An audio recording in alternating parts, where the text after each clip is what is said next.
அரசு பேருந்துகளில் சாதிய ரீதியான பாடல்களை ஒலிக்க செய்தால் நடத்துனர்கள், ஓட்டுநர்கள் மீது வழக்கு பதிவு செய்யப்படும் என நெல்லை மாநகர காவல்துறை எச்சரிக்கை விடுத்திருக்கிறது. இது பற்றி விரிவான தகவலை தர காத்திருக்கிறார் செய்தியாளர் அறிவரசு. நெல்லை மாநகர காவல்துறை பேருந்துகளில் என்ன எச்சரிக்கை விடுத்திருக்கிறது? விவரங்கள் என்ன?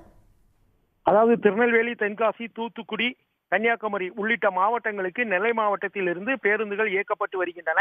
இந்த பேருந்துகளில் பயணம் செய்யும் போதும் அதே மாதிரி அங்குள்ள மாணவர்களிடையும் இரு பிரிவுகளாக இருந்து சில நேரங்களில் மோதல்கள் வெளிப்படுத்துகிறது. இது சம்பந்தமான ஒரு ஆலோசனை கூட்டம் இன்று நெல்லை சந்திப்பு பேருந்து நிலையத்தில் நெல்லை மாநகர காவல்துறையினர் ஏற்பாடு செய்திருந்தனர். இந்த கூட்டத்தில் சில முக்கிய முடிவுகள் எடுக்கப்பட்டது. அதாவது திருநெல்வேலி சந்திப்பு பேருந்து நிலையம் மற்றும் நெல்லையிலிருந்து புறப்படும் இந்த தனியார் மற்றும் அரசு பேருந்துகளில் எந்த விதமான ஜாதி சம்பந்தமான பாடல்களை ஒளிபரப்பக்கூடாது என அறிவுறுத்தப்பட்டுள்ளது.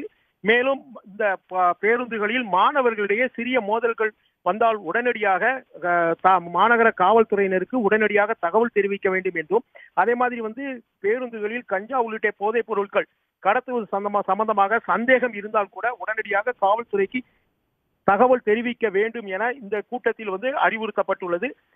மேலும் இந்த பேருந்துகளில் ஜாதிய ரீதியிலான பாடல்கள் ஒளிபரப்பு செய்தால் ஓட்டுநர், நடத்துனர் மீது வழக்குகள் பதிவு செய்து அவர்கள் கைது நடவடிக்கை எடுக்கப்படும் எனவும் காவல்துறையினர் எச்சரிக்கை விடுத்துள்ளனர். இதில் தனியார் மற்றும் அரசு பேருந்தை சார்ந்த சுமார் 50க்கும் மேற்பட்ட ஓட்டுநர், நடத்துனர்கள் இந்த ஆலோசனை கூட்டத்தில் கலந்து கொண்டனர். சன் நியூஸ் வாட்ஸ்அப் சேனலை ஃபாலோ செய்யுங்கள். QR கோடை ஸ்கேன் செய்து சன் நியூஸோடு இணைந்திருங்கள்.